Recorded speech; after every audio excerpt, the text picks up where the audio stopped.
पाकिस्तान का भीषण हमला, अफगानिस्तान पर बरसाए बम, पाकिस्तान की एयर स्ट्राइक से हाहाकार।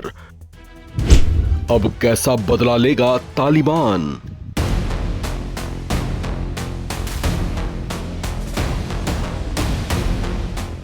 रमजान के चौथे दिन जब फज्र की नमाज की तैयारी हो रही थी, सहरी का दस्तरखान सज रहा था, तभी इस्लामिक रिपब्लिक पाकिस्तान ने दूसरे इस्लामिक गणराज्य अफगानिस्तान पर ऐसा भीषण हमला किया कि उसे संभलने तक का मौका नहीं मिला।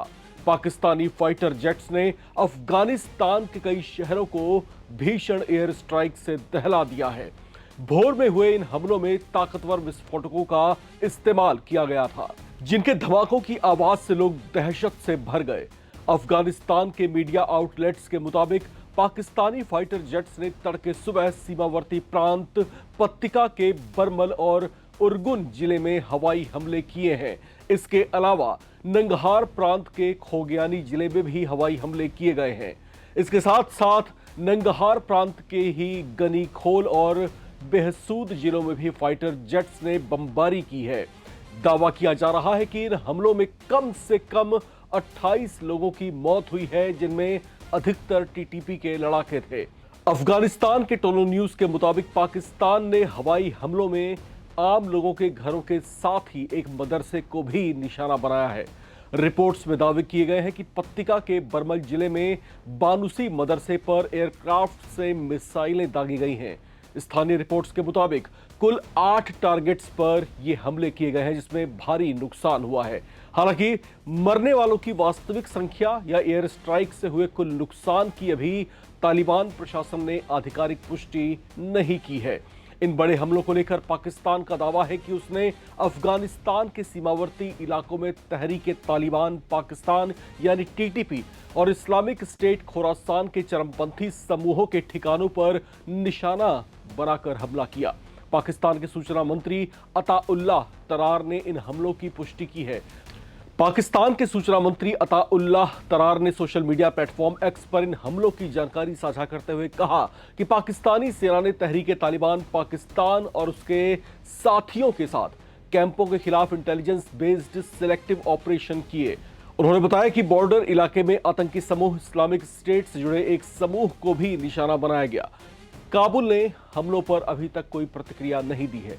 रविवार सुबह हुए हमले के बाद अताउल्लाह तरार ने अपनी सोशल मीडिया पोस्ट में कहा कि पाकिस्तान ने हमेशा इस इलाके में शांति और स्थिरता बनाए रखने की कोशिश की है, लेकिन साथ ही कहा कि पाकिस्तानी नागरिकों की सुरक्षा सबसे ज्यादा जरूरी है और प्राथमिक है।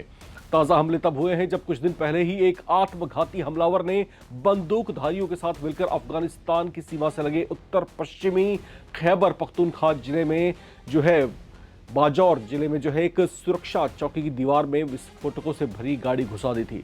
उस जोरदार धमाके में 11 सैनिक मारे गए थे, जिनमें एक बच्चा भी शामिल था। उस हमले को लेकर पाकिस्तानी अधिकारियों ने बताया था कि हमलावर एक अफगान नागरिक था। उस घटना के बाद ही पाकिस्तानी एयरफोर्स ने इतने बड़े ऑपरेशन को अंजाम दिया है। इससे पहले पाकिस्तान ने अक्टूबर 2025 में भी अफगानिस्तान के भीतर घुसकर इसी तरह के हवाई हमले किए थे, जिसके बाद ड्यूरंड लाइन से लगी सीमा पर दोनों देशों के बीच भीषण सैन्य टकराव शुरू हो गया था। करीब एक सप्ताह तक चली लड़ाई में दोनों तरफ से भीषण गोलीबारी हुई थी। बड़ी संख्या में सैनिक और जो लड़ाके हैं तालिबान के, वो काफी बड़ी संख्या में मारे गए थे। हालांकि इसके बाद अफगानिस्तान और पाकिस्तान में स्थितियों को सुधारने के लिए और आपसी सामंजस्य स्थापित करने के लिए तुर्की की तरफ से भी पहल की गई। तुर्की लगातार इस प्रयास में लगा रहा कि अफगानिस्तान पाकिस्तान के बीच का ये तकरार खत्म हो जाए, लेकिन उसके बाद अब कुछ महीनों के अंतराल के बाद ही अब एक बार फिर से पाकिस्तान ने इस तरह के बड़े हवाई हमले को अंजाम दिया है। हालांकि पाकिस्तान की तरफ से यही कहा जा रहा है, यही दलीलें पेश की जा रही हैं कि अफगानिस्तान की ओर से पोषित जो चरमपंथी समूह हैं, वो पाकिस्तान के भीतर घुस करके इस तरह के चरमपंथी हमलों को अंजाम दे रहे हैं।